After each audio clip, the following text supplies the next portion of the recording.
Hi అండి, అందరికి నమస్కారం. Welcome back food area Telugu. ఈ ఛానల్ ని ఆదరిస్తున్న ప్రతి ఒక్కరికి మా హృదయపూర్వక కృతజ్ఞతలు. నేనండి మీ మురళి. ఈ రోజు బయట మంచి వర్షం పడుతుందండి.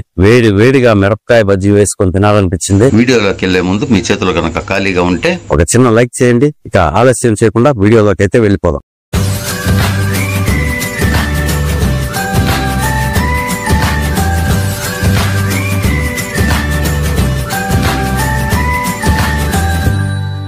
ఈ మిరపకాయ బజ్జీలకి మనం ముందుగా మిరపకాయలను బాగా అడిగేసుకొని ఈ విధంగా ఘాటు పెట్టేసుకోండి.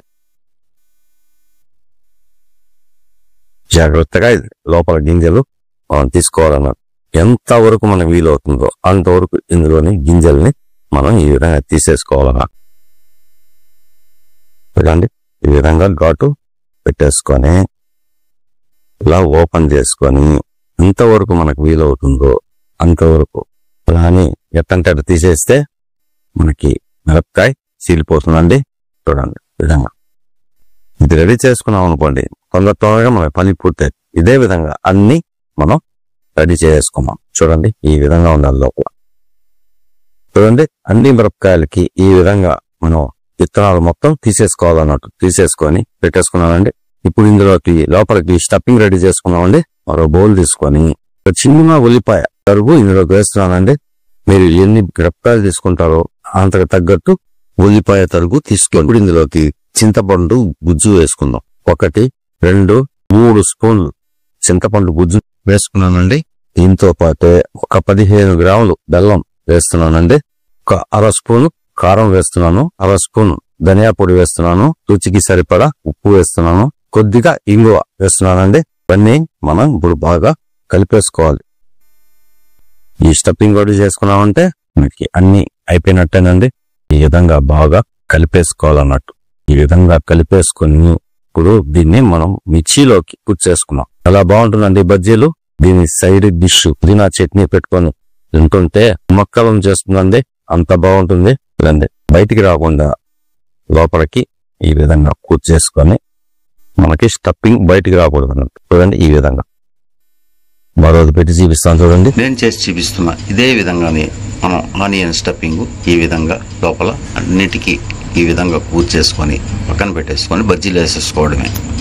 క్లోజ్ చేసుకున్నాం. ఇదే విధంగా అన్ని బజ్జీలు రెడీ చేసుకున్నామండి. చూడండి ఈ విధంగా అన్నింటికి స్టఫింగ్ లోపల పెట్టేసుకొని పక్కన పెట్టేసుకున్నామండి. ఇప్పుడు ఏం చేద్దామంటే మనం పిండి కలుపుకున్నాం. చాలా ఈజీగా కలుపుకోవచ్చు, చాలా సింపుల్ గా కలుపుకోవచ్చు, చాలా అద్భుతంగా ఉంటుంది. ఇప్పుడు మనం ఎలా పిండి కలుపుకోవాలో చూసేద్దాం. ఇప్పుడు ఏం చేద్దాం, 200 గ్రాముల శనగపిండి తీసుకున్నామండి. శనగపిండి ఇందులోకి వేసుకున్నాం.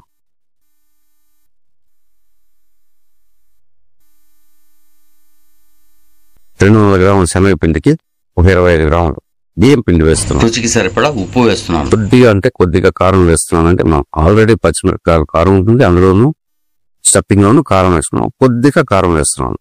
రంగు కోసం కొద్దిగా పసుపు.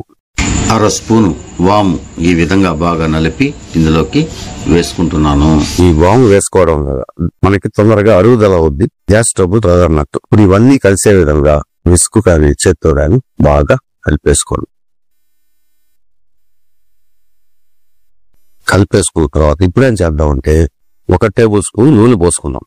వేడి నూనె 1 టేబుల్ స్పూన్ పోసుకున్నానండి. ఇలా వేడి నూనె పోసుకోవడం వల్ల మంచి సైనింగ్ తో పాటు బజ్జీ గుల్లబారి మంచి రుచి వస్తుంది అన్నట్టు. అదే విధంగా ఆయిల్ కూడా పీల్చుకోదన్నట్టు. ఇదంతా బాగా ఈ విధంగా కలిసే విధంగా కలిపేసుకున్నాం. వంట సోడా వేయడం మర్చిపోయానండి. ఒకే ఒక చిటికెడు వంట సోడా వేసేసుకొని మళ్ళీ ఇదంతా బాగా కలిపేసుకొని కొద్దిగా నీళ్లు పోసుకుంటూ మనం బజ్జీ పిండి కలిపేసుకుందామండి. ఇది దోశ పిండి కన్నా కాస్త మందంగా ఈ బజ్జీ పిండి కలుపుకుంటే చాలా బాగా గుల్లబారి బజ్జీలు వస్తాయన్నట్టు. అంత బాగుంటుందండి. మీ దగ్గర విస్కర్ ఉంటే విస్కర్ చేత్తో అయినా పిసుకోవచ్చు. అదైతే చేత్తో పిసికితేనే చాలా రుచిగా ఉంటుందండి. నేను చూపిస్తున్నా ఇదే విధంగా ఎక్కడ గడ్డలు కట్టకుండా ఈ బజ్జీ పిండి బాగా మర్దన చేస్తూ ఈ విధంగా కలుపుకోవాలన్నట్టు. కొద్దిగా నీళ్లు పోసుకుంటూ ఈ విధంగా కలుపుకుంటే మంచి రుచి వస్తుంది అన్నట్టు. అంత బాగుంటుందండి ఈ బజ్జీ. ఈ విధంగా నీళ్లు పోసుకుంటూ మనం ఈ పిండిని ఎంత బాగా మర్దన చేస్తూ కలుపుకుంటే అంత బాగా గుల్లబారి మనకి రోడ్డు పైన దొరికే బజ్జీలు లాగా అద్భుతమైనటువంటి రుచి, అంతకన్నా రుచిని మించి అంత బాగా చేసుకోవచ్చు అన్నట్టు ఈ బజ్జీలు. ఈ మిరపకాయ బజ్జీ చాలా బాగుంటుందండి. మనం వేసుకునే స్టఫింగ్ మనం తినేటప్పుడు మన నోట్లో అద్భుతాలు సృష్టించే విధంగా ఈ రుచి ఉంటుందండి. అంతా బాగుంటుంది. ఒక్కసారి ట్రై చేయండి. మీకు ఎలా వచ్చిందో కామెంట్ బాక్స్లో అయితే తెలియచేయండి. బజ్జీ పిండి కలిపేసుకున్నామండి. చూడండి, ఈ విధంగా వేలికి మనం తీస్తే ఈ విధంగా మనకు కానీ వేలుకు అంటుకొని వస్తే, ఏ మందంతో అయితే మనకి వేలుకు అంటుకొని వస్తుందో మన మిర్చికి అదే మందంతో అంటుకొని మనకి బజ్జీలు గుల్లబారి బ్రహ్మాండమైన రుచితో వస్తుందండి. నేను చూపించిన ఇదే విధంగా మీరు ట్రై చేయండి. నూనె కూడా వేడెక్కిపోయిందండి. ఇక చకచక బజ్జీలు వేసేసుకొని నేను చూపిస్తున్నా ఈ విధంగా స్టఫింగ్ చేసుకున్న మిర్చిని పిండిలో ఈ విధంగా బాగా ముంచి ఒక సైడ్కి ఈ విధంగా రాస్తూ తీసి మనం ఈ నూనెలో ఈ విధంగా వదిలేసుకోవాలి. ఈ విధంగా వదులుకుంటే మనకి మిర్చి కూడా బాగా ఉడికి మంచి రుచి వస్తుంది అన్నట్టు ఈ బజ్జీ. చూడండి, ఈ విధంగా వేసేసుకోండి. నేను చూపిస్తున్న ఇదే విధంగా వేసుకోండి. మంచి రుచితో మంచి గుల్లబారిన బజ్జీలు మన ఇంట్లో అద్భుతంగా చేసుకోవచ్చు అన్నట్టు. అంత బాగుంటుందండి ఈ మిర్చి బజ్జీ. ఈ వర్షం మంచిగా ఈ మిర్చి బజ్జీ వేసుకొని తిని మంచి వేడిగా టీ కానీ కాఫీ కానీ తాగుతుంటే ఉంటుందండి. అబ్బబ్బబ్బబ్బబ్బా, ఆనందమే వేరండి. అంత బాగుంటుంది. ఈ విధంగా తిప్పుకుంటూ బజ్జీల్ని కాల్ చేసుకోవాలన్నట్టు.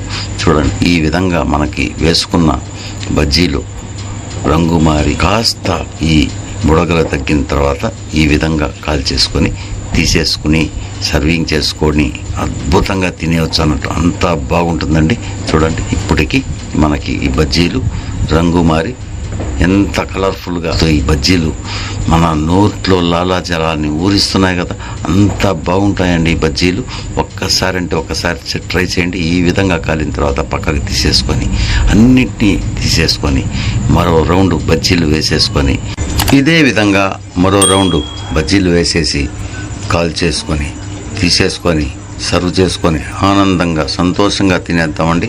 అద్భుతమైనటువంటి ఈ బజ్జీలు మీరు వేసి మీ ఇంట్లో ట్రై చేసి మీకు ఎలా వచ్చిందో కామెంట్ బాక్స్లో అయితే తెలియచేయండి. నేను చేసి చూపిస్తాను. మీరు చూడండి, చేయండి, తినండి, తినిపించండి, ఆస్వాదించండి, ప్రేమతో వండి పెట్టండి. మీ కుటుంబ సభ్యుల ప్రేమను నిరంతరము పొందుతూ ఉండండి. మరో మంచి వీడియోలో మళ్ళీ మనం కలుసుకుందాం. అంతవరకు సెలవు. Take care. Bye bye. Jai Hind.